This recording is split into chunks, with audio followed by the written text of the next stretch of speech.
Tak lupa kita senantiasa curah limpahkan kepada junjungan kita baginda Nabi besar Muhammad Sallallahu Alaihi Wasallam serta seluruh keluarga, para sahabat dan pengikutnya hingga yaumil qiyamah. Teriring harapan mudah-mudahan kita semua menjadi umat Nabi yang kelak mendapatkan syafaatnya di yaumil qiyamah. Amin. Ya Rabbal Alamin.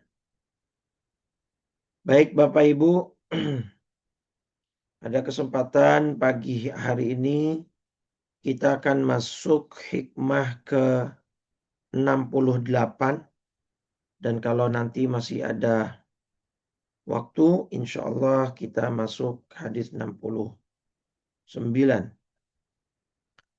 Baik, Bismillahirrahmanirrahim.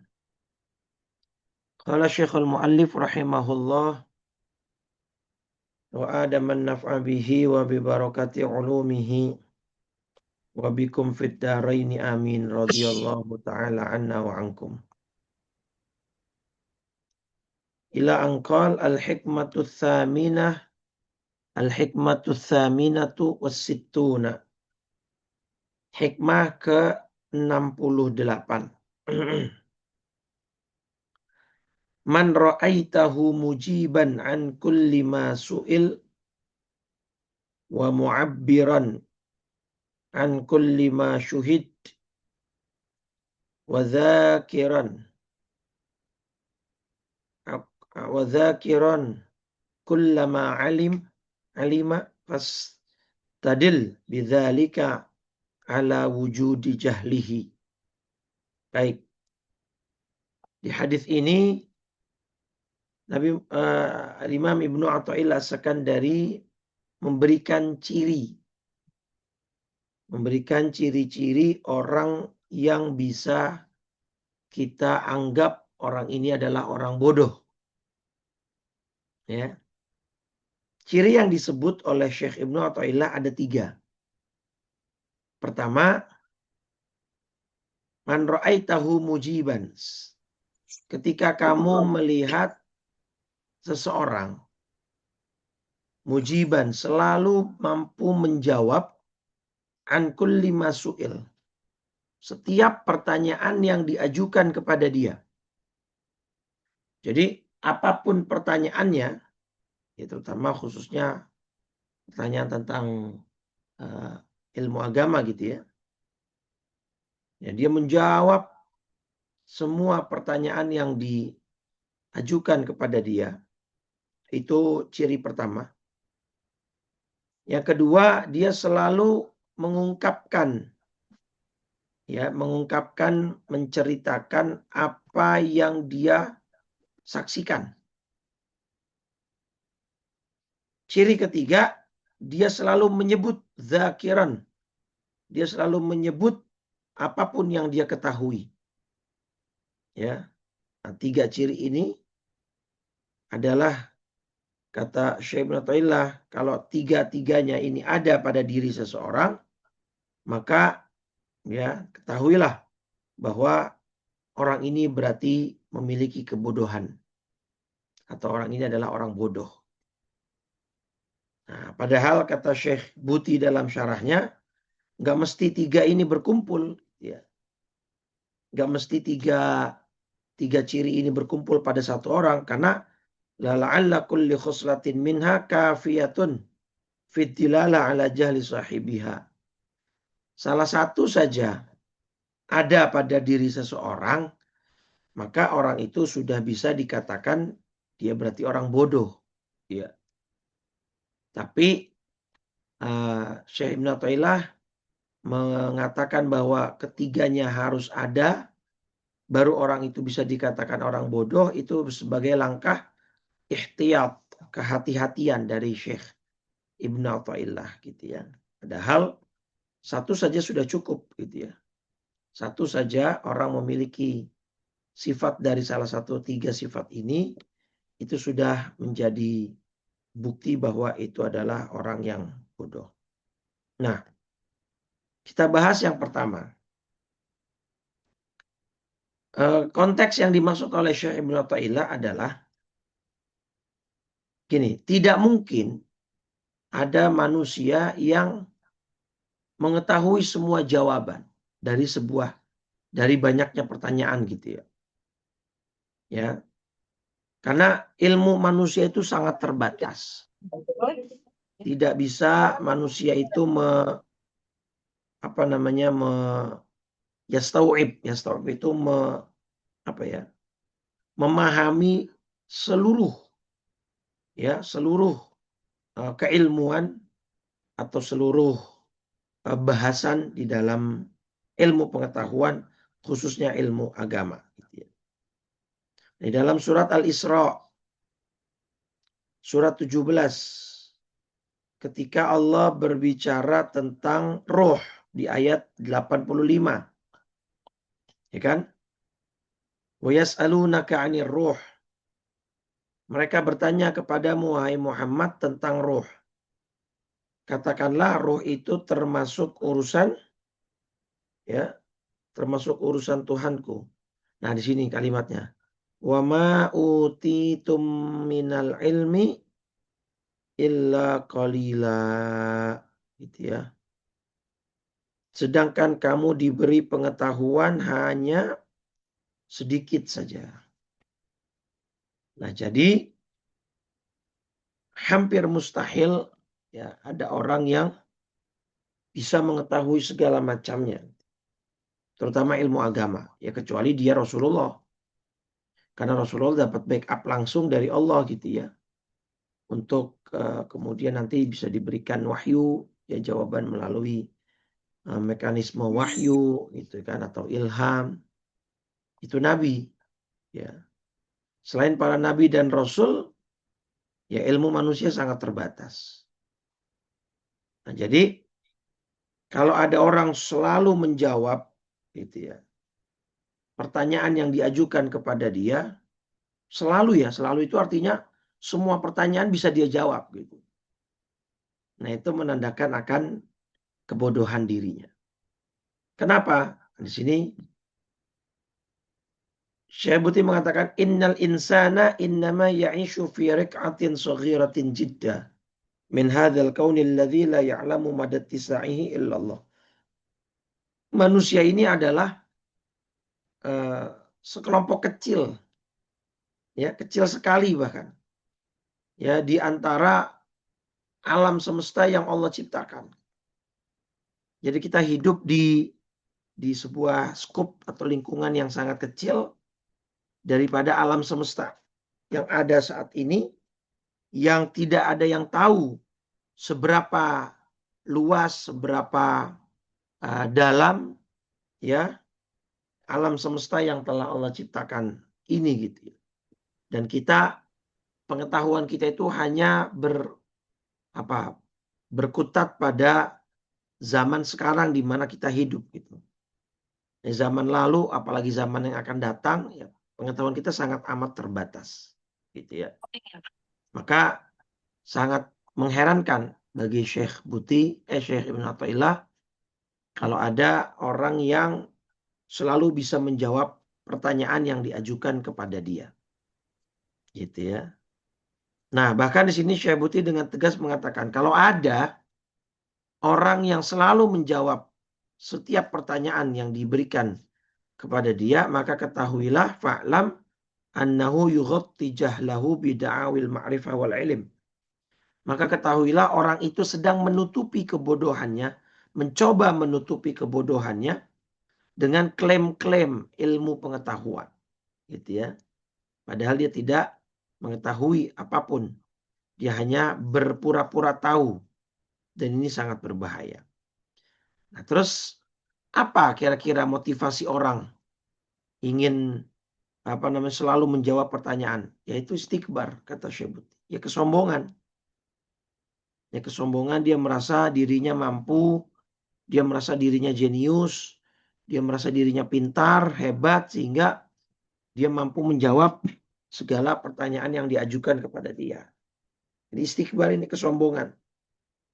Atau dia merasa ya dia mampu untuk menjawab semuanya, ya maka dia malu kalau dia ditanya tapi nggak bisa jawab gitu. Ada perasaan-perasaan seperti itu. Ya. Nah, ini adalah satu penyakit hati Bapak Ibu yang obatnya sangat sulit. Yang bisa menghentikan itu adalah dirinya sendiri. Orang lain nggak bisa. Maka dia harus memahami bahwa dia ini adalah manusia yang sangat amat terbatas pengetahuannya dan sangat minim ya ilmunya, sehingga dia harus berhati-hati dalam menjawab setiap pertanyaan, terutama Bapak Ibu, ketika pertanyaan itu menyangkut agama, apalagi Al-Quran, gitu ya. Karena dalam riwayat Imam Tirmidzi dan Abu Daud, Nabi bersabda, "Man qala fil Qur'ani bi ra'yihi falyatabawwa maq'adahu minan nar." Siapa orang yang berbicara ya terkait Al-Qur'an dengan pandangan pribadinya, ya, maka bersiap-siaplah bahwa tempatnya sudah tersedia di neraka. Bahkan kata ulama, walaupun ternyata setelah dicek ucapannya benar Bapak Ibu, ya, maka tetap dia mendapatkan ancaman ini. Makanya saya kalau membahas tentang ayat itu selalu saya rujuk kepada tafsir-tafsir ulama. Di antara yang paling saya jadikan adalah tafsir Al-Baghawi dan tafsir Ibnu Katsir. Ya, itu harus, karena kita nggak bisa. Jadi sangat-sangat salah, sangat-sangat keliru kalau ada orang bicara Al-Quran diawali dengan kalimat, menurut hemat saya, menurut pandangan saya. Loh, siapa kita gitu ya? Kok Quran pakai menurut pandangan kita? Enggak. Sudah, Quran sudah ada tafsirnya. Ya, baik tafsir dari Nabi, ya, baik mungkin mauquf dari sahabat, yang sahabat pasti tahunya dari Nabi, atau para ulama tafsir yang memang ya mutabahhir fi ilmihi, yang memang menyelami dunia tersebut gitu ya. Gak bisa Quran itu pakai pendapat kita. Ya. Makanya kalau ada orang berselisih karena Quran itu, ya berarti salah satunya itu berarti indikasi dia berbicara terkait Quran itu dengan logikanya, dengan rasionya. Padahal Nabi sudah mewanti-wanti Bapak Ibu dalam hadis Bukhari, ya. Hadis Bukhari nomor 5060. Itu Nabi berpesan begini. Iqra'ul Qur'ana. Pelajarilah Al-Qur'an. Ini hadis Bukhari ya Bapak Ibu. Pelajarilah Al-Qur'an ma'talafat qulubukum. Selama hati kalian itu menyatu. Ya, selama hati kalian itu bersatu, lembut gitu ya. Pelajarilah Al-Qur'an selama memang hati-hati kalian itu bisa bersatu dan lemah lembut. Tapi fa idza talaftum, apabila kalian berselisih karena Al-Qur'an, faqumu anhu, kata Nabi. Beranjaklah kamu dari situ, dari Al-Qur'an. Ya. Beranjaklah kamu dari Al-Qur'an. Artinya beranjak, istirahatkanlah dirimu sejenak. Tata kembali niatmu dalam mempelajari Al-Qur'an. Apakah kita dengan Al-Qur'an lantas merasa hebat kemudian kita menjawab semua pertanyaan? Atau bahkan Quran ini kita jadikan untuk senjata dalam tanda kutip untuk menyalah-nyalahkan orang lain? Ya, kita saling berselisih karena Al-Quran. Nah, kalau seperti itu kata Nabi, beranjaklah sejenak kamu. Bukan berarti kita tinggalkan Quran ya. Tapi kelola dulu. Perbaiki dulu niatmu dalam mempelajari Al-Quran. Kok gara-gara Al-Quran kamu malah berselisih? ya, kemudian sampai mungkin bertikai dengan saudara sesama muslim, menggunakan Al-Quran sebagai senjata untuk menyalah-nyalahkan orang lain dan seterusnya. Nah, maka itu sudah diwanti-wanti oleh Nabi Muhammad SAW ya di hadis riwayat Imam Al-Bukhari nomor 5060. Gitu ya.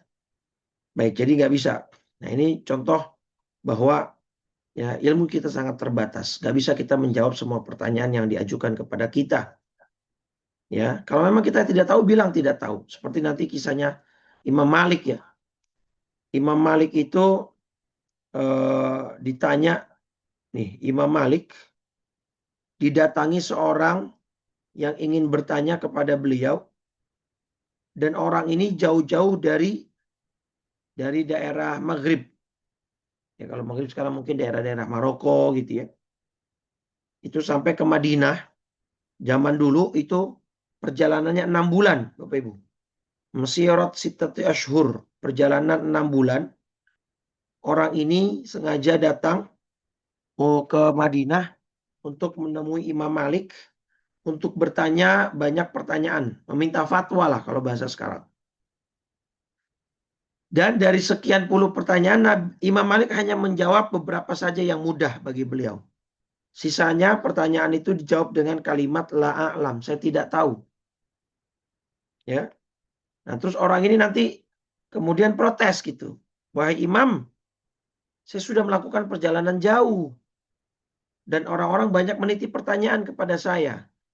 Kalau setiap pertanyaan kau jawab tidak tahu, lalu ketika nanti saya pulang, bagaimana saya harus mengatakan ini kepada mereka yang menyuruh saya untuk mendatangimu? Nah, gitu ya. Ya sudah, kata Imam Malik. Akhbir alladzina arsaluka alla ilma li biha. Ya sudah, kamu tinggal kasih tahu kepada mereka ya bahwa ya saya tidak punya ilmunya. Saya tidak bisa menjawab ini. Gitu. Ya, siapa yang berarti yang punya ilmunya? Ya Allah gitu ya. Jadi itu Imam Malik sampai segitunya Bapak Ibu. Ya. Abu Bakar juga begitu ya. Abu Bakar radhiyallahu anhu yang diriwayatkan oleh Imam Ibnu Jarir At-Tabari dalam tafsirnya, Abu Bakar itu punya kalimat yang cukup ikonik gitu ya. Kalimat yang ikonik yang ketika kita mengucap kalimat ini, orang-orang berilmu tahulah bahwa ini adalah kalamnya Sayyidina Abu Bakar. Ya ayyu ardin takalluni wa ayyu samain tudhilluni in ana qultu fil Qur'an bima la a'lam. Di bumi mana saya bisa diterima, atau langit mana ya yang akan saya gunakan untuk bernaung kalau saya berani berkata tentang Al-Quran sesuatu yang saya tidak ketahui. Artinya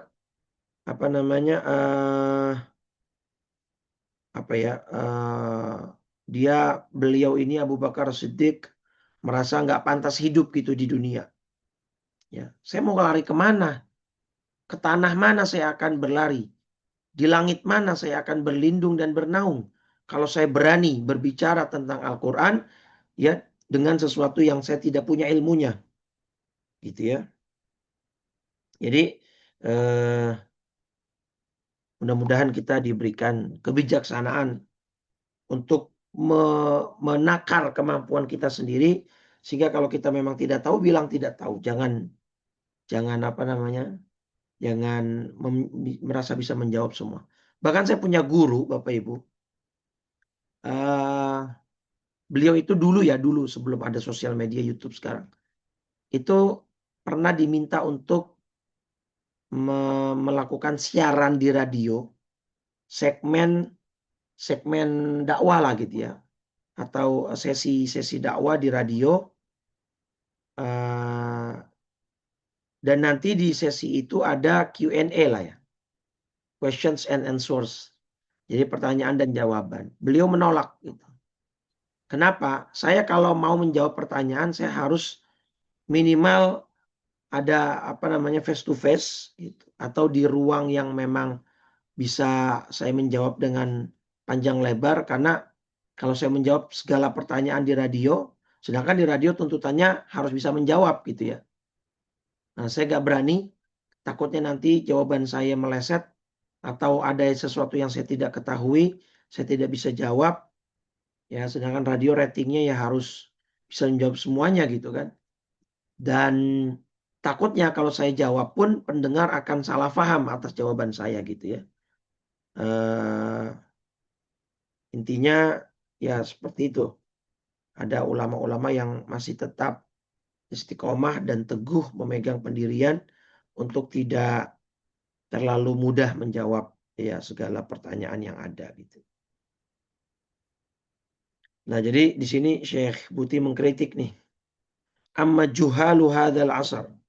Adapun orang-orang bodoh di zaman ini ya mereka mengikuti hawa nafsunya untuk mentafsir Al-Qur'an secara main-main gitu ya. Atau bahkan ya mentafsirkan Al-Qur'an semaunya. Kalau bahasa almarhum Gus Dur ya, mereka mencoba mengoyak-ngoyak ayat Al-Qur'an atau bahkan bahasa lebih kerasnya dan memperkosa ayat gitu ya. Mereka memaksakan kehendak dan nafsu mereka supaya ayat ini masuk terhadap kemauan dan keinginan mereka gitu. Wal'iyadzubillah. Ya. Jadi kita harus bisa menempatkan diri lah gitu ya. Nah, di sini Syekh Buti mengkritik juga Bapak Ibu. Ada sebuah perkumpulan ulama di barat atau di Eropa. Mereka mengeluarkan buku namanya Fiqhul Aqalliyat. Fiqhul Aqalliyat itu artinya fikih minoritas Bapak Ibu. Fikih minoritas. Yang kata Syekh Buti, di beberapa fatwa di buku itu ya riba ya kemudian diperbolehkan, nikah yang orang muslim dengan non muslim diizinkan, ya kemudian berinteraksi dengan khamar di tempatnya itu adalah sesuatu yang diizinkan gitu. Jadi saya Buti mengkritik habis-habisan tentang fikih minoritas ini dengan dalih kalau memang fikih minoritas ini ada, kenapa dulu Nabi dan para sahabat nggak menggunakannya ketika di Mekah? Dan mereka minoritas di Mekah kan? Tetapi alih-alih mereka menggunakan fikih minoritas, Nabi malah menyuruh sahabatnya untuk hijrah kan ke Madinah gitu ya. Ya jadi ya itu salah satu kritik lah. Saya kebetulan ada bukunya ya, ada kitabnya. Sepanjang yang saya baca sih tidak se ekstrim yang dialamatkan oleh Syekh Buti tadi ya. Nah, ini judulnya Sina'atul Fatwa wa Fiqhul Aqalliyat gitu ya. Jadi ini seni dalam berfatwa dan fikih minoritas. Pengarangnya juga orang alim. Abdullah bin Syekh ya bin Bayyah. Sepanjang yang saya baca sekilas tetap beliau memperhatikan syariat Islam gitu ya. Menganjurkan untuk tidak begini dan begitu gitu ya. Nah, cuma mungkin ada sedikit kelonggaran-kelonggaran untuk mereka yang di dunia barat untuk mungkin sifatnya menarik ya, menarik minat orang-orang Eropa untuk belajar Islam gitu ya mungkin. Nah, itulah di situ ada pendapat yang mungkin berseberangan dengan apa yang difahami oleh Syekh Buti gitu ya. Syekh Abdullah bin Bayyah juga seorang ulama terkenal gitu ya. Dan beliau termasuk orang alim juga. Syekh bin Bayyah. Nah, ini orangnya, beliau ya. Abdullah bin Bayyah. Ini beliau tinggal di daerah Mauritania ya. Mauritania ya, beliau termasuk orang alim, orang soleh dan tadi Fiqhul Aqalliyat itu diminta oleh orang-orang Eropa untuk beliau menjawab lah pertanyaan-pertanyaan yang seputar orang-orang Islam yang ada di negara-negara barat gitu ya, menjadi minoritas itu seperti apa, harus bagaimana dan begini begitu gitu ya. Nah, jadi buku tadi itu sebagai jawaban saja sebenarnya, tetapi tetap beliau ya menganjurkan sebisa mungkin agar para kaum muslimin di negara Eropa itu menyesuaikan diri dengan syariat tetap gitu ya. Syariat Islam lah yang menjadi patokan utama tetap gitu ya. Baik. Nah, itu ciri pertama, Pak. Yang kata Syekh Ibnu Athaillah, kalau Anda melihat orang yang selalu menjawab pertanyaan, berarti itu adalah orang bodoh. Yang kedua, tadi apa? Bahwa kau melihat orang yang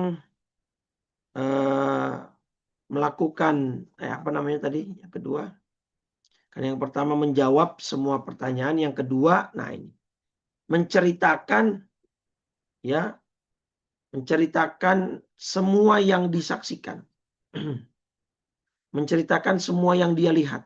Dan juga termasuk bagian dari sifat orang bodoh. Karena orang yang cerdas, orang yang pintar dalam bersikap, itu dia tahu batasan, ya. Karena dengan orang ini menceritakan semua yang dia lihat, dia akan jatuh kepada ya dua sifat tercela.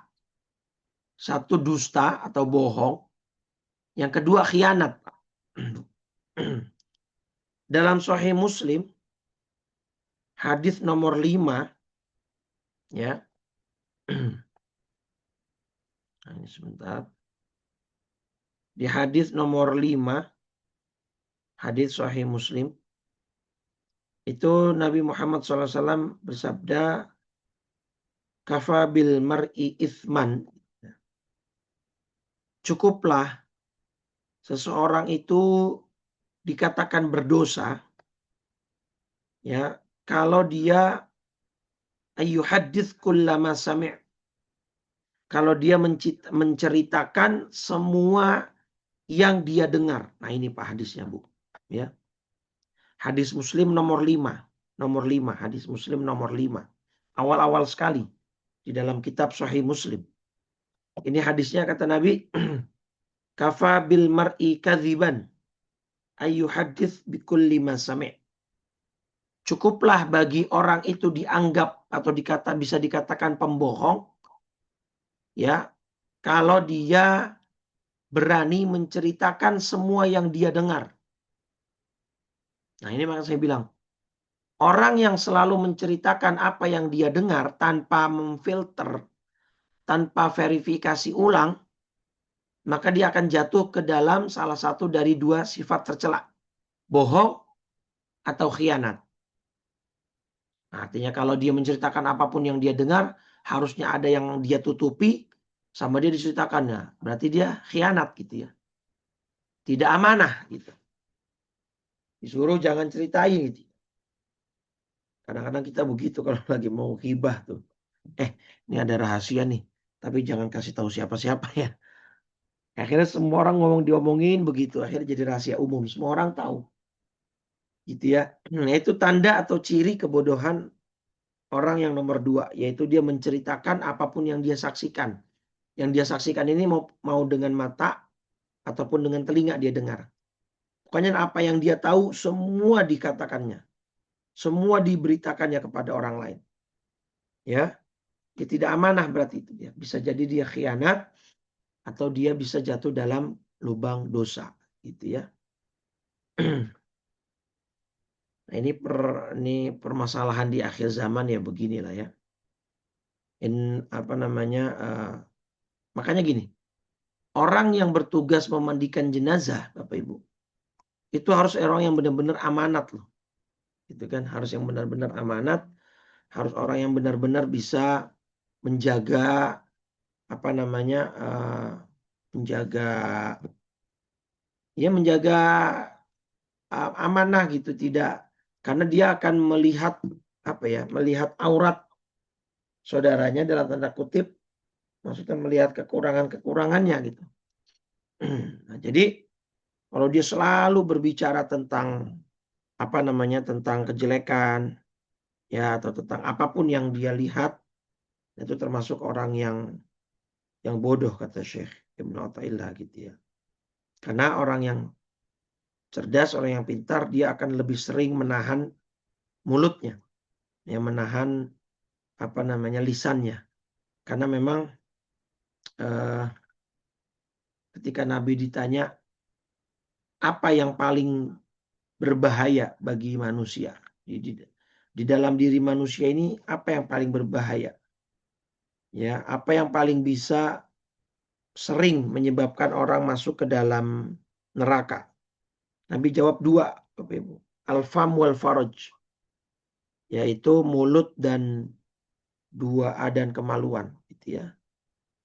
Jadi mulut dan kemaluan ini adalah 2 anggota tubuh yang paling berbahaya, yang banyak menyebabkan orang masuk ke dalam neraka gitu. Nabi ditanya gitu ya, apa yang bisa menyebabkan orang masuk neraka? Apa yang paling berbahaya bagi manusia? Ya, Nabi jawab 2, mulut dan kemaluan. Makanya dalam hadis Bukhari juga begitu tuh. Man dhamina lima baina lihyataihi wa ma baina fakhidhaihi admanu lahul jannah.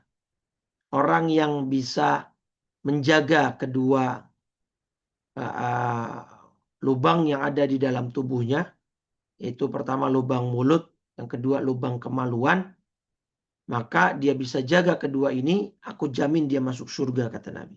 Adman lahul jannah, aku jamin dia akan masuk ke dalam surga. Jadi memang ini termasuk fitnah akhir zaman yang banyak dialami oleh manusia saat ini.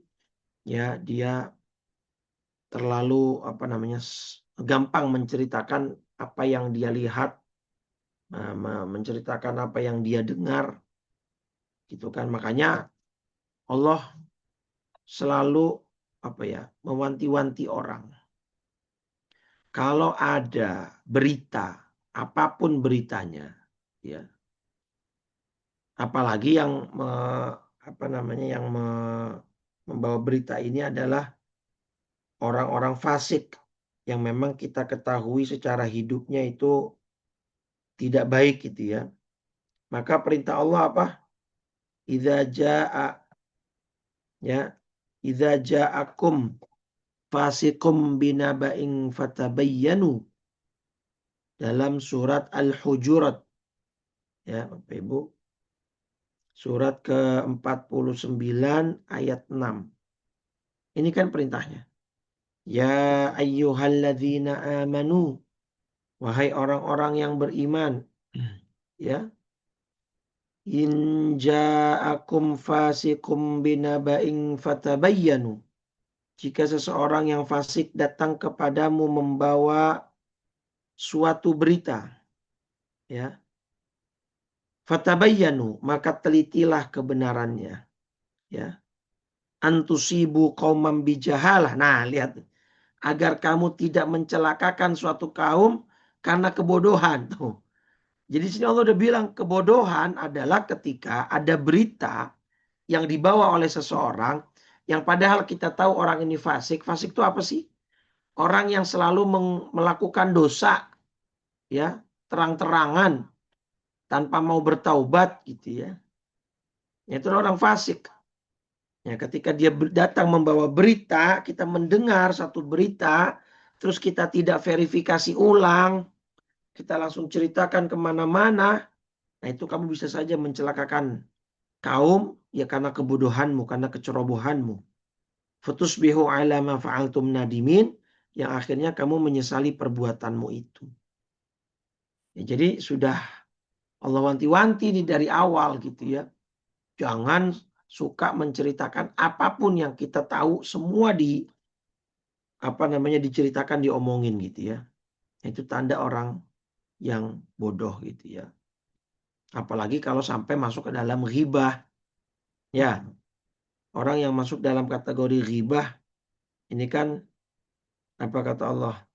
Seperti dia memakan bangkai saudaranya nih. Surat Al-Hujurat juga ayat 12 kan? Masih tentang lisan ini. Ayuhibbu ahadukum ayyakula lahma akhihi maitan fakarihtumuh. Gitu ya. Apakah di antara kamu suka memakan daging saudaranya yang sudah mati? Ya, tentu tidak. Pasti kamu merasa jijik. Nah, makanya ada kalimat, pernah dengar Bapak Ibu? Ya luhumul ulama'i masmum. Dagingnya para ulama itu adalah beracun. Artinya apa? Kalau ada orang menghibah ulama, ya berbicara jelek tentang ulama, hati-hati, daging ulama itu beracun. Maka dari ayat ini, ya personifikasinya adalah kita dianggap seperti makan daging orang yang kita bicarakan aibnya, yang kita ghibahi. Nah, kalau yang Anda ghibah, yang orang lain ghibahi adalah ulama, sedangkan daging ulama itu beracun, ya maka yang akan celaka si penghibah ini, si pelaku ghibah ini. Wal'iyadzubillah gitu ya. Maka harus bisa kita filter nih lisan kita untuk tidak menyebar berita apapun hanya karena kita baru mendengar atau baru melihatnya saja tanpa ada verifikasi. Termasuk sekarang sosial media ya Bapak Ibu ya. Hati-hati sekali. Hati-hati apalagi terkait orang lain gitu ya. Terkait ulama, terkait orang lain yang memang belum kita ketahui pasti kebenaran berita itu atau cerita itu, maka tahan lisan kita untuk jangan berkata sembarangan gitu ya. Nah, yang ketiga, tanda kebodohan orang yang ketiga adalah apa? Dia menyebut-nyebut segala sesuatu yang dia ketahui, baik tentang diri dia atau tentang orang lain. Kalau tentang diri dia, ya ini bisa nanti kalau orang Betawi istilahnya ngagul Bapak Ibu. Membesarkan diri sendiri. Memang gini, sebenarnya gini ya. Menceritakan nikmat kepada orang lain, ya. Misalkan seseorang mendapatkan nikmat, ya, menceritakan nikmat, ya, menceritakan nikmat kepada orang lain gitu ya. Bisa nanti ini masuknya mahmudah gitu ya, terpuji, bisa nanti tercela. Nah, pembeda dari kedua ini adalah niat Bapak Ibu. Ya, niat. Gini, misalkan dia menceritakan kebaikan dirinya sendiri kepada orang lain, gitu ya. Ya dia tahu betul lah tentang dirinya gitu ya, misalnya. Dia ceritakan kebaikannya yang dia lakukan kepada orang lain. Kalau niatnya tahadduts bin ni'mah, ya, tahadduts bin ni'mah, dia bisa masuk dalam kategori terpuji. Karena nanti di sini firman Allah dalam surat Ad-Duha ya, wa amma bi ni'mati rabbika fahaddits. Ya. Surat Ad-Duha surat 93:11 kan. Dan terhadap nikmat Tuhanmu hendaklah engkau menyatakan, ya. Hendaknya engkau bersyukur. Fahadits, ceritakan kepada orang lain. Jadi kalau niatnya tahadduts bin ni'mah, menceritakan nikmat yang Allah berikan, anugerah yang Allah berikan kepada orang lain, untuk nanti dicontoh. Maka ini bagus boleh. Atau niat dia menceritakan kebaikan dia atau karunia yang Allah berikan kepada dia untuk supaya apa? Asyahadah. Ya, persaksian. Supaya nanti orang-orang ya ketika dia meninggal ada cerita baik, ya, ada kenangan bagus dari orang ini. Sehingga orang ini akan disaksikan kebaikannya oleh orang-orang yang menyolatkan jenazahnya. Karena memang dalam hadis Bukhari, orang yang meninggal dan kemudian mendapat persaksian baik dari orang lain, itu kan ada jaminan, Bu, Pak, dari Nabi ya. Jadi ceritanya gini nih, ada dua hadis di Bukhari. 1367 hadisnya. Ya. 1367 dan 1368. Nah, di hadis 1367 ceritanya gini, Nabi dengan para sahabat melewati sebuah jalan di sebuah perkampungan gitu ya. Tiba-tiba ada 2 jenazah ya lewat. Sedang mau dibawa ke pemakaman. Nah, jenazah yang pertama, Nabi dan para sahabat menyaksikan fa'athnau 'alaiha khairan. Oleh orang-orang sekitar gitu ya. Oleh warga sekitar, jenazah yang pertama ini dikenang kebaikannya, dipuji-puji Bapak Ibu, kebaikannya. Wah, si fulan semasa hidupnya begini dan begini ya, begitu dan jadi pokoknya disaksikan kebaikannya. Nabi kemudian komentar atas fenomena itu dan Nabi menjawab wajabat, pasti. Kemudian lewatlah jenazah kedua. Jenazah kedua ini kebalikan yang tadi. Ya, afnau 'alaiha syarron. Dicaci maki. Wah, pokoknya bahkan mungkin kematiannya disyukuri. Siapa yang mati? Fulan. Alhamdulillah mati juga tuh orang gitu ya. Saking tidak diharapkannya kehidupan dan keberadaan dia di tengah masyarakat gitu. Wah, itu orang paling parah kalau begitu tuh, Bu. Nah, ini orang ini begini yang kedua nih, jenazah yang kedua. Dicaci, dimaki gitu ya. Yang dikenang adalah keburukannya, kejahatannya. Nah, yang unik, komentar Nabi tetap sama, wajabat, pasti. Dia. Jadi yang komentar jenazah yang tadi dipuji-puji jawabannya pasti, komentar Nabi pasti. Ya komentar dari jenazah yang kedua juga pasti. Sayyidina Umar penasaran, tanya. Faqala Umar bin Khattab, ma wajabat? Apa sih yang pasti ya Rasul? Ini jenazah pertama yang kalian saksikan dipuji-puji kebaikannya, wajabat lahul jannah. Dia pasti masuk surga. Nabi sudah bilang tuh pasti. Konteksnya begini Bapak Ibu. Ini Nabi nggak kenal sama jenazah itu. Nabi hanya menjadikan fenomena bahwa jenazah ini, fakta bahwa jenazah ini dipuji-puji oleh orang sekitar, ya, oleh warga lokal setempat, membuktikan bahwa ini orang baik gitu. Maka Nabi memastikan ini orang masuk surga. Sebaliknya, jenazah kedua yang dicaci maki, yang dikenang keburukannya, kejahatannya, ya walaupun Nabi juga tidak kenal orangnya, Nabi berkomentar pasti dia masuk neraka. Wajabat lahun nar. Kenapa demikian ya Rasul? Ya, antum kalian adalah manusia syuhadaullah fil ard. Syuhada. Menjadi saksi Allah. Menjadi saksinya Allah di muka bumi.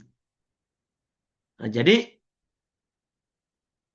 kalau dia menceritakan kebaikan ke orang lain, niatnya, motivasinya, dorongannya, ingin supaya besok ketika dia mati dia dikenang kebaikannya, gitu ya. Karena takut mungkin orang nggak tahu akan kebaikan dia, maka itu boleh dan sah kalau niatnya seperti itu.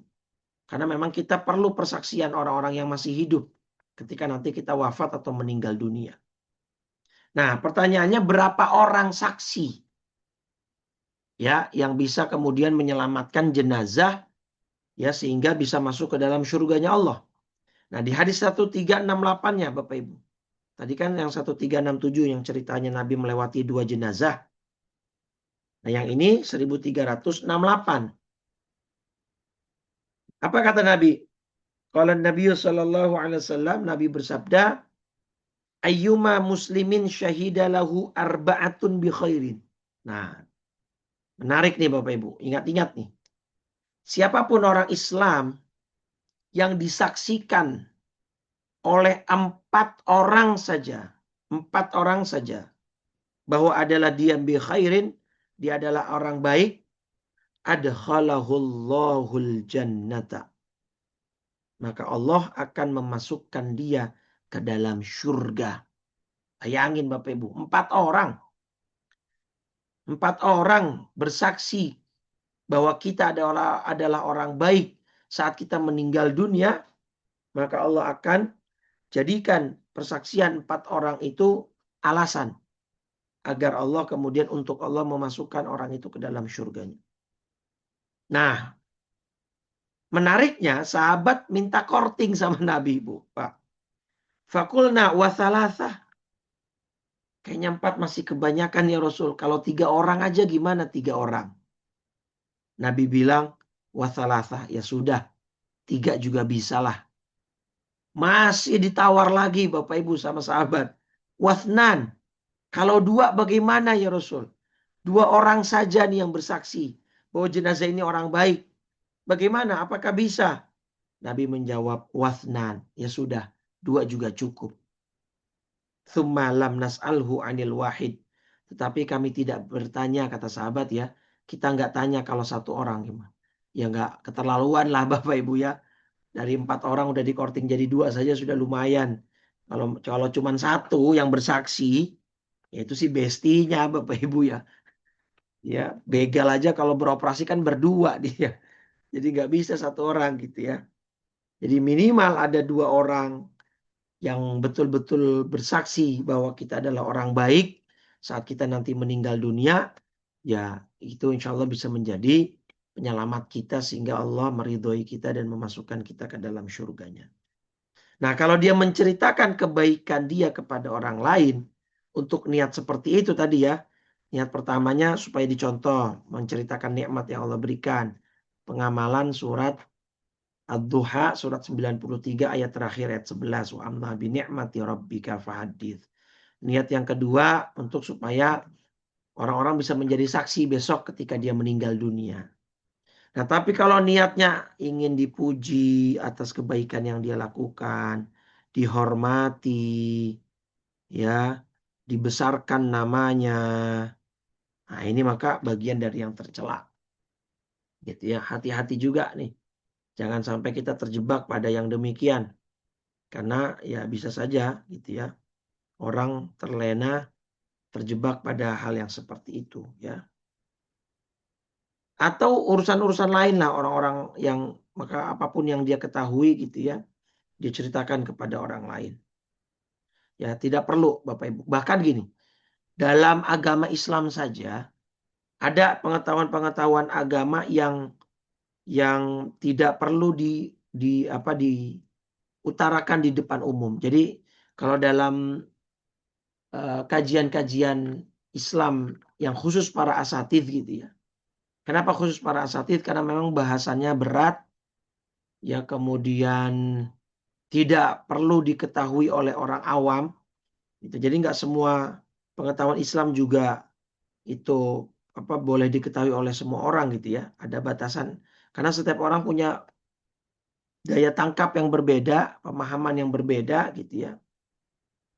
Ya makanya ada hadis apa itu? Hadisnya begini. Hadithun nasa ya'rifu bima ya'rifun. Aturiduna ayyukadziballaha wa rasulah. Ini hadis Bukhari, Bapak Ibu.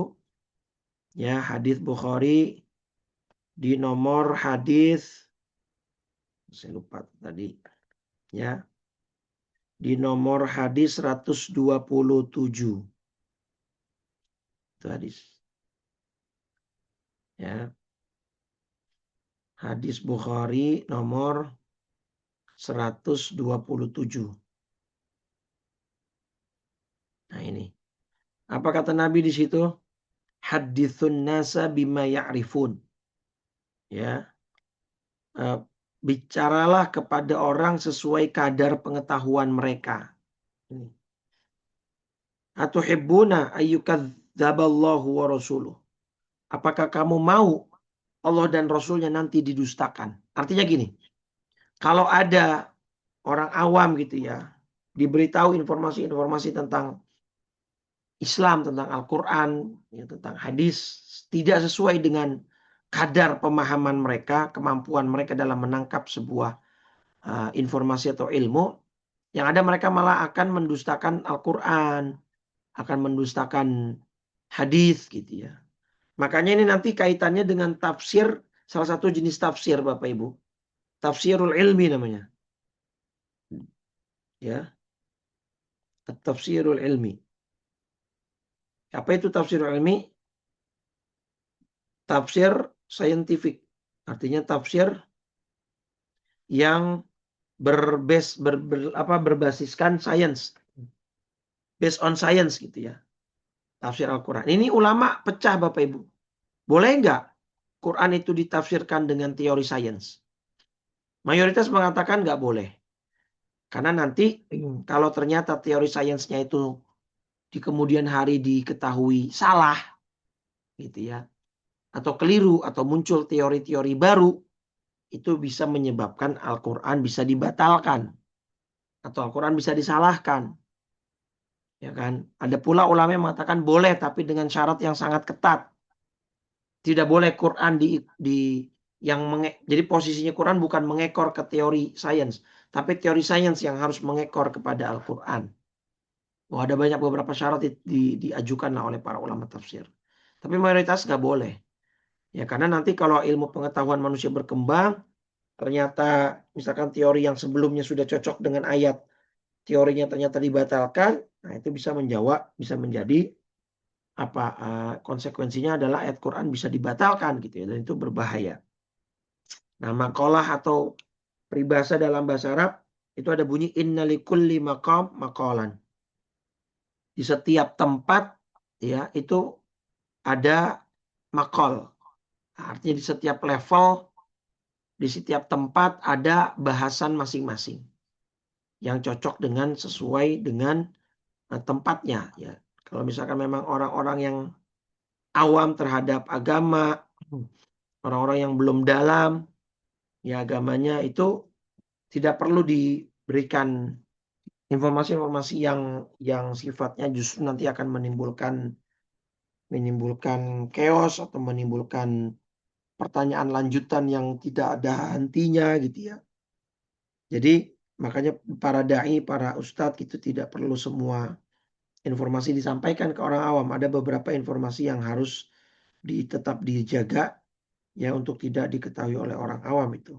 Jadi sesuai dengan ininya lah, sesuai dengan kadar pemahaman dan kadar daya tangkap dan daya serap mereka. Nah, kalau dia bercerita kepada orang lain tentang dirinya, ya itu dalam rangka untuk curhat kepada orang lain, dalam rangka untuk dalam rangka untuk mengadu, maka kata Syekh Buti, janganlah kamu mengadu dan curhat ke manusia. Kalau mau curhat, mau ngadu, adukanlah semua tentang dirimu kepada Allah gitu ya. Allah lah tempat terbaik untuk kita bernaung dan berlindung gitu ya. Seperti perintah Allah dalam surat Az-Zariyat ya. Surat 51, surat Az-Zariyat ayat 50. Allah bilang fafirru ilallah gitu ya. Maka segeralah kembali kamu mentaati Allah. Inni lakum minhu nadhirum mubin. Sungguh aku adalah seorang pemberi peringatan yang jelas dari Allah untukmu. Jadi kalau kamu bercerita tentang dirimu dan kamu ingin terhindar dari sikap bodoh itu tadi, yang gampang menceritakan tentang diri kita atau tentang orang lain ya kepada setiap orang yang kita temui, ya kalau niatnya ingin dihormati, diagungkan, dibesarkan, atau ingin dianggap sebagai orang hebat, ya nggak perlu gitu ya. Ya nggak perlu, itu berarti ada niat yang salah gitu ya. Tapi kalau niatnya ingin tadi yang pertama tahadduts bin ni'mah, menceritakan nikmat Allah, atau supaya orang lain meniru kebaikan dia, yaitu silahkan. Atau niatnya tadi ingin supaya orang-orang nanti menjadi saksi saat dia meninggal dunia bahwa dia adalah orang baik, yaitu juga boleh. Tapi ingat ya, niat itu tipis sekali Bapak Ibu. Antara niat yang tadi baik, yang positif, dengan yang negatif itu tipis sekali. Jadi hati-hati, setan bisa bermain di sana ya. Nah, kalau niatnya kita menceritakan segala apa yang ada di dalam diri kita kepada orang lain, untuk curhat, untuk mengadu nasib kita kepada orang lain, yaitu tempat yang salah untuk kita mengadu.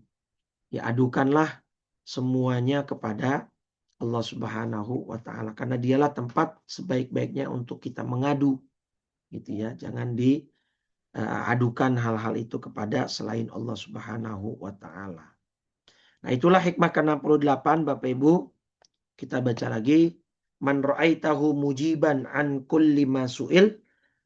Ketika engkau melihat ada orang menjawab semua pertanyaan yang diajukan kepada dia, wa mu'abbiran an kulli ma syuhid, dan menceritakan kembali apapun yang dia saksikan atau yang dia dengar, wa dzakiran kulli ma alim, atau menyebut-nyebut segala sesuatu yang dia ketahui tentang dirinya atau orang lain, maka ketahuilah dengan adanya 3 sifat itu, maka dia memiliki satu kebodohan yang sebaiknya dihindari dan dijauhi dari orang-orang yang memang cerdas ya dalam bersikap itu ya dalam agama Islam. Apalagi terkait agama Islam, terkait Al-Qur'an, terkait hadis ya, terkait hukum, itu jangan jangan berani untuk menjawab setiap pertanyaan yang diberikan oleh orang lain gitu. Baik, sampai situ mungkin saya tadi langsung saja jawab ada beberapa pertanyaan di kolom komentar. Pertama dari Ibu Erni ya. Assalamualaikum warahmatullahi wabarakatuh. Waalaikumsalam warahmatullahi wabarakatuh. Sekarang ini banyak acara-acara di TV yang membahas permasalahan. Biasanya dua kubu berseberangan yang masing-masing dengan argumennya. Yang salah satunya biasanya memang menjadi rujukan kita.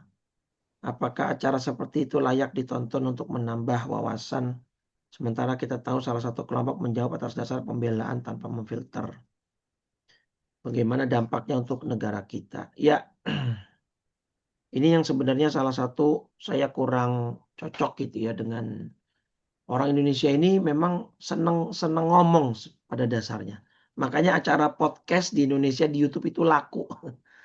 Ya kan, acara-acara podcast berjamuran kan, Bapak Ibu, artis-artis bikin podcast. Kemudian ya YouTuber bikin podcast, mengundang narasumber, mengundang apa ini dan itu. Kadang-kadang ya ada yang bermanfaat, ya banyak juga yang tidak bermanfaat omongannya, obrolannya gitu. Atau bahkan bisa masuk dalam kategori ghibah dan lain sebagainya. Nah, kalau memang apa namanya, kalau memang acara itu apa namanya debat ilmiah dengan debat kusir tentu beda ya. Yang sejauh ini saya lihat kebanyakan di kita itu masih debatnya itu bukan debat ilmiah. Belum 100% lah. Sudah orang-orang sudah mencoba untuk coba debat ilmiah, tapi banyak yang terjebak akhirnya pada debat kusir. Akhirnya pada debat kusir yang ada gitu ya. Mereka sudah berusaha untuk debat ilmiah misalnya. Tapi ujung-ujungnya yang keluar itu adalah ego, emosi, dan itu tadi yang Bu Erni bilang ya. Mereka menjawab sebagai excuse mubarir, pembelaan terhadap pendapatnya. Bukan debat ilmiah seperti para ulama yang ingin mencari kebenaran gitu ya.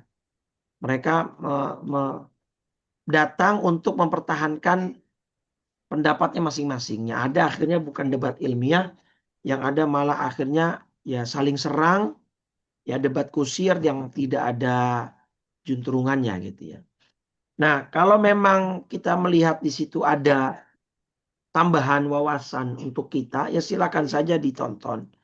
Ya, tentu yang akhirnya dituntut untuk memfilter kita gitu ya sebagai penonton, sebagai penikmat video itu atau tayangan itu. Nah, kita yang dituntut untuk memfilter itu. Kita melihat bagaimana ini ada dua kubu, kubu mana yang misalkan lebih argumentatif, didasarkan dengan dalil-dalil yang ada, pendapat ulama yang jelas, rujukannya jelas. Nah, itu sebagai tambahan wawasan silahkan boleh gitu ya. Tapi kalau sudah dua kubu ini mulai saling serang, itu saya sudah biasanya langsung saya matikan atau langsung saya beralih ke acara lain gitu ya. Karena saya tidak mau, saya tuh sangat menghindari Bapak Ibu. Sangat menghindari perdebatan-perdebatan yang sifatnya nanti saya malah membenci salah satu pihak gitu ya. Saya sebisa mungkin mending saya nggak tahu gitu ya. Mending saya nggak melihat perdebatan itu daripada salah satunya nanti ada yang Saya nggak seneng, akhirnya saya benci gitu kan. Akhirnya malah membuat hati saya keruh. Itu yang paling utama itu.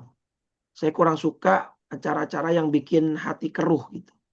Ya, yang bikin hati keruh, yang bikin hati malah nambah keras gitu ya, bukan tambah lunak, bukan tambah baik. Tapi kalau misalkan ada informasi-informasi yang tersaji di tayangan itu yang berdasarkan argumentasi yang kuat, bisa jadi kita jadikan apa rujukan dan referensi, silahkan, gak ada masalah. Jadi intinya tinggal kita yang memfilter, kita yang pintar-pintar, kita yang pandai dalam memfilter sebuah tayangan saat ini, ya. Baik, begitu Bu Erni, mudah-mudahan Baik membantu. Ustadz, Ya, terima kasih Ustadz. sama-sama. Pertanyaan kedua dari Bu Tazia. Assalamualaikum Ustadz. Terkait dengan ciri orang bodoh yang kedua, yaitu orang yang selalu menceritakan apa yang dia lihat. Bagaimana dengan pembicaraan atau obrolan kala kita sedang bersilaturahim? Kadang tanpa sadar pembicara meleset pada perihal yang sebenarnya terlarang. Apakah adakah mungkin ya, adakah cara menghindari kondisi tersebut? Sebaiknya kita tidak berlama bersilaturahim atau ada tambahan dalilnya? Baik. Pertama, silaturahim tentu adalah satu ibadah yang bahkan wajib, bukan hanya sunnah. Jadi menyambung silaturahim itu hukumnya wajib. Bahkan Nabi dalam hadis Bukhari tegas menyatakan dengan kalimat yang singkat, la yadkhulul jannata qati'un. Tidak akan masuk surga orang yang memutus silaturahim, itu tegas gitu ya. Nah, cuman itu apa ya, kekurangan kita atau kesalahan kita biasanya ketika sudah asyik ngobrol, sudah asyik dan larut dalam pembicaraan, itu biasanya kita terjebak pada situasi yang kadang-kadang bisa bikin kita jadi ghibah gitu ya, atau mungkin kita jadi membuka kenangan pahit masa lalu, atau bahkan ghibah itu kan menceritakan aib orang lain ya Bapak Ibu. Menceritakan aib sendiri juga nggak boleh loh, hati-hati ya. Jadi menceritakan aib siapapun orangnya. Nih, perhatikan kalimat saya. Menceritakan aib orang, siapapun orangnya, termasuk include diri sendiri, itu haram, nggak boleh. Apalagi kalau ada sampai orang itu menceritakan aib atau dosanya sendiri dengan perasaan bangga. Itu tidak akan diampuni sama Allah, Bapak Ibu. Ini ya. Di dalam hadis Bukhari nomor 6069, hadis Bukhari 6069. Kata Nabi, wa ini ya, kullu ummati mu'afa. Seluruh umat saya, kata Nabi, akan diampuni oleh Allah. Illal mujahirin, kecuali orang yang menampilkan dosanya sendiri ke halayak umum. Menceritakan dosa dan aibnya sendiri ke banyak orang, ya. Ya dengan tujuan untuk pamer atau tujuan untuk sekedar membuka aibnya sendiri. Ya, wa inna minal mujaharah, termasuk kategori orang yang mujaharah, orang yang menceritakan aibnya sendiri adalah ayya'mala rajulu billaili amalan, ada seorang melakukan dosa di malam hari, thumma yusbihu, kemudian pada pagi harinya qad satarahullah, Allah sudah menutup dia. Ya menutup aib dia. Orang-orang gak ada yang tahu apa yang dia lakukan semalam. Malah dengan sengaja dan dengan bangga dia cerita ke orang lain. Ya fulan amil tulbari hatta kada wa kada. Tahu nggak semalam saya begini dan begitu. Nah, dengan bangganya sama temannya cerita, tahu nggak semalam saya habis 3 botol. Gitu ya. Dengan bangga dicerita itu termasuk kategori umat Nabi yang tidak akan bisa diampuni. Nah, jadi hati-hati. Kalau ditanya cara menghindarinya gimana ya? Sebenarnya di kitanya yang harus punya rem gitu ya. Di kitanya harus punya rem, harus punya, bukan berarti silaturahimnya tidak berlama-lama, silakan berlama-lama. Apalagi kalau misalkan acaranya ada kajiannya gitu ya, di acara kajian silaturahim itu ada makan-makannya gitu ya, berbagi informasi yang baik gitu ya. Itu silakan gitu. Jadi tidak berlama-lama itu bukan bukan merupakan solusi yang tepat gitu ya. Sebenarnya solusi yang pas itu ya adalah kita tingkatkan, ya kita kendalikan diri kita rem, kita tingkatkan rem kita supaya bisa ngerem yang pakem gitu ya. Kalau udah mulai mau ngomongin orang nih, langsung alihin mau obrolan ke yang lain. Kalau misalkan kita yang diomongin sama orang, pura-pura aja minta, bentar ya mau ke toilet dulu gitu. Supaya kita nggak dengar hal-hal yang bersifatnya tadi ghibah itu tadi. Kayak gitu ya. Mudah-mudahan itu bisa menjadi ini kita gitu ya. Ya kalau tambahan dalilnya tadi tentang bagaimana Nabi menceritakan bahwa mulut ini salah satu anggota tubuh paling bahaya dalam tubuh manusia. Mulut ini salah satu dari 2 lubang yang harus kita jaga dari yang Allah haramkan. Bahkan Nabi menjamin surga bagi yang mampu untuk menahan dan menjaga 2 lubang itu tadi, mulut dan kemaluan gitu ya. Dan banyak lagi yang bisa kita utarakan dengan lisan ini, hal-hal yang baik itu, hal-hal positif gitu ya. Makanya mudah-mudahan kita bisa mengerem lah, bisa mengendalikan diri kita. Ya, itu dari Bu Tazia. Nah, sebentar dari Jazakallah khair. silakan Bu Yeni Harti sudah raise hand. Bu Yeni Harti. Ya, terima kasih Jadi, Pak Ustadz. ya silakan Ibu. Assalamualaikum warahmatullahi wabarakatuh. Waalaikumsalam warahmatullah. Saya menanyakan soal eh, kapan itu saat jenazah beberapa saksi yang mengatakan itu baik-baik dan kita sudah biasa melihat menyaksikan kalau mau disolatkan kan pasti pihak keluarga atau apa menanyakan baik-baik. Ya, Terus orang-orang mengatakan hoir, hoir. ya. Apa itu sudah cukup atau eh, kapan saatnya gitu Pak Ustadz? Baik, Atau baik. saat setelah jenazah dimakamkan atau setelah lama terus kita melihat, iya kebaktian beliau itu begini begini begini, apa itu bisa atau hanya Baik. di depan jenazah saat waktunya gitu Pak Ustadz. Ya, Terima kasih. ya.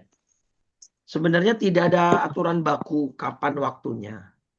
Ya, Ya, makanya itu salah satu ikhtiar ya, salah satu ikhtiar orang-orang kita adalah saat di ya, masjid saat ya, disolatkan. ya, Ishhadu annahu min ahlil khair, itu kan. Saksikanlah wahai para jamaah bahwa jenazah ini adalah orang baik, baik gitu ya. ya, Nah, jadi itu. Kalau kita lihat dari hadis Nabi tadi kan cuma cerita dari mulut ke mulut saja. Orang-orang yang ada di sekitar saat lagi dibawa ininya jenazahnya gitu kan. ya, Ada lagi di hadis lain nanti ketika ada seorang perempuan tukang sapu masjid, itu Nabi nggak dikasih tahu bahwa dia meninggal, Nabi marah. Kemudian Nabi sampai minta ditunjuki kuburannya dan Nabi menyolatkan jenazahnya dan Nabi menyaksikan bahwa dia orang baik. Artinya orang ini sudah dimakamkan. Jadi memang sebenarnya waktunya itu ya, tidak ada aturan baku kapan. Lebih ya, luas lah artinya. Mau dia pas baru meninggal, masih disemayamkan di rumahnya kan orang sudah mengenang tuh ya. Ya Allah sayang ya almarhum sudah wafat ya. Padahal dulu ketika hidup di masjid selalu dibantu sama beliau begini-gini. Itu dari awal pun sudah termasuk itu Bu, gitu ya. Walaupun jenazahnya masih di rumahnya disemayamkan, ya ya, dimalamkan di situ, itu sudah termasuk. Jadi kapanpun itu pasti orang akan otomatis mengenang kebaikannya kalau memang orang itu baik. Dan perlu dicatat ini persaksian yang murni. Kalau bahasa anak sekarang review jujur. Bukan yang dikondisikan. Bukan ya, yang ya, di-endorse gitu ya. Bukan persaksian yang dipaksa gitu. Artinya kalau kita orang baik betulan pasti orang akan menyaksikan kok. Tanpa kita suruh. Tanpa kita minta orang akan ngomong kan dari mulut. Iya ya orang ini baik. Iya benar saya juga punya pengalaman nih. Sama ibu ini begini begini begini. Nanti akan semua tuh akan saling bersaksi. Itulah ya. ya satu Saat kelebihan. kita takziah ya Pak Ya Ustadz. bisa saat kita takziah, saat mayatnya jenazahnya masih disemayamkan di situ gitu. Jadi Ya, waktunya bebas besar sekali ininya kesempatannya luas sekali. ya, makasih Ya, Pak Ustadz. ya baik. Bu Gusneti di kolom chat, Bismillah Ustadz, bagaimana jika kita membicarakan pemerintahan yang zolim yang kita baca dan kita dengar dari medsos, apakah termasuk ghibah? Kalau yang kita bicarakan apa namanya kezaliman yang sudah terpampang nyata gitu ya, yang kemudian harus ada tujuannya sih kalau saya ya. Tujuan kita ngomongin itu apa? Mau mendoakan pemerintah supaya pemerintah diperbaiki oleh Allah atau niatnya untuk perbaikan ke depan, mengkritik, memberikan masukan gitu. Jadi harus ada tujuan positifnya. Kalau sekedar kita cuma buat ngomong, nyinyir segala macam, ya semua orang udah tahu kok, beritanya udah di mana-mana kan gitu ya. Udah kan pergi Beritanya, kemudian sama ceritanya Tante Novi. ada di Tante. mana-mana. Ya. Kemudian ya pasti orang udah banyak yang tahu gitu. Jadi harus ada tujuannya. Tujuannya apa? Yuk kita doain pemerintah kita, negara kita akan menjadi negara yang lebih baik lagi ke depannya. Yuk kita, bahkan mungkin kita mau melaknat para koruptor gitu ya. Ya, Nabi kan pernah melaknat. Nabi pernah melaknat satu kaum, beberapa orang gitu ya, yang jelas-jelas memusuhi Islam, memusuhi kaum muslimin gitu ya. Nah ini kan koruptor ini kan memusuhi bukan orang Islam aja, rakyat Indonesia, apapun agamanya gitu ya. Termasuk yang barusan masalah para pelaku koruptor di BGN itu kan luar biasa jahat itu. Per hari bisa ratusan juta diambil gitu. Wal'iyadzubillah. Jahatnya luar biasa. Nah itu termasuk mungkin salah satu yang bisa kita lakukan gitu ya, daripada hanya sekedar ngalor ngidul bicara yang sebenarnya semua orang sudah tahu gitu ya. Jadi harus ada tujuan utama, tujuan positifnya, mendoakan atau kita ada perbaikan kritik ya untuk kedepannya seperti itu. Wallahu a'lam bishawab. Baik, ada lagi Bapak Ibu? Tidak ada? Baik, kalau tidak ada, mungkin kita ditutup cukup. aja Ustaz, mohon Ya, maaf. baik Pak Mazwar. Baik, kita cukupkan. Mudah-mudahan Pak Mazwar juga dalam perjalanan diberikan keselamatan, kesehatan, ya. Dan semua Amin. kita Bapak Ibu ini di tahun baru Islam ini, mudah-mudahan kita bisa lebih mawas diri, ya, lebih bisa mawas diri, menjaga emosi, ya, menjaga lisan kita, menjaga agar tidak semua yang kita tahu kita omongin gitu ya. Kadang-kadang kalau bahasa Betawi saya tuh jengak, orang juga jengak, gak nyaman sama orang yang apa aja segala diomongin gitu. Ini orang apa sih gitu ya. Segala macam diomongin, tentang dirinya diomongin, tentang ini diomongin, gak perlu gitu ya. Mudah-mudahan kita bisa menahan diri gitu ya. Baik, kita akhiri dengan 3 kali kalimat tauhid dan doa kafaratul majlis. Mudah-mudahan kita semua wafat dalam keadaan husnul khatimah. Qala Rasulullah sallallahu alaihi wasallam, afdhalul dzikri fa'lam annahu la ilaha illallah, la ilaha illallah, la ilaha illallah, Muhammadur Rasulullah sallallahu alaihi wasallam. Kalimatu haqqin 'alaiha nahya wa 'alaiha namut wa biha nub'atsu insyaallah ta'ala minal aminin. Alhamdulillah rabbil alamin, hamdan na'imin, hamdan syakirin, hamdan yuafi ni'amahu wa yukafi mazidah. Ya Rabbana lakal hamdu wa lakal mulku wa lakal syukru kama yanbaghi li jalali wajhikal karim wa li 'azimi sultanik. Allahumma salli ala sayyidina Muhammadin wa ala alihi wa sahbihi ajma'in. Salatan taghfiru biha dhunub wa tasturu biha al-'uyub wa tanfariju biha al-kurub wa tantaliqu biha al-'usub wa talinu biha as-su'ub wa ala alihi wa sahbihi wa man ilaihim mansub. Allahumma a'inna ala dzikrika wa syukrika wa husni ibadatik. Allahumma inna nas'aluka imanan daima wa nas'aluka yaqinan sadiqa wa nas'aluka ilman nafi'a wa nas'aluka qalban khashi'a wa nas'aluka lisanan dzakira wa nas'aluka amalan salihan mutaqabbala wa nas'aluka rizqan halalan wasi'an tayyiban mubaraka wa nas'aluka al-'afwa wal 'afiyah wa nas'aluka tamamal 'afiyah wa nas'aluka syukra 'alal 'afiyah wa nas'aluka al-ghina 'anil nas. Rabbana la tuzigh qulubana ba'da idh hadaitana wa hab lana min ladunka rahmah innaka antal wahhab. Ya muqallibal qulub tsabbit qulubana wa quluba auladina wa banatina ala dinika wa ta'atik. Ya muhawwilal hawli wal ahwal hawil ahwalana ila sanil hal. Rabbana atina fid dunya hasanah wa fil akhirati hasanah wa qina adzaban nar. Wassallallahu ala sayyidina Muhammadin wa ala alihi wa sahbihi wa sallam. Walhamdulillahi rabbil alamin. Subhanakallahumma wa bihamdika asyhadu an la ilaha illa anta astaghfiruka wa atubu ilaik. Wal afu minkum, kurang lebih saya mohon maaf. Wassalamualaikum warahmatullahi wabarakatuh. Waalaikumsalam warahmatullahi wabarakatuh. Jazakallah khairan Terima Ustaz. kasih ya, Ustaz. Makasih Ya, banyak, Ustaz. sama-sama semua. Terima kasih banyak. Saya Baik. tutup ya Bapak Ibu Ya, sekalian. terima kasih Bapak Ibu. Terima kasih, Pak. Assalamualaikum.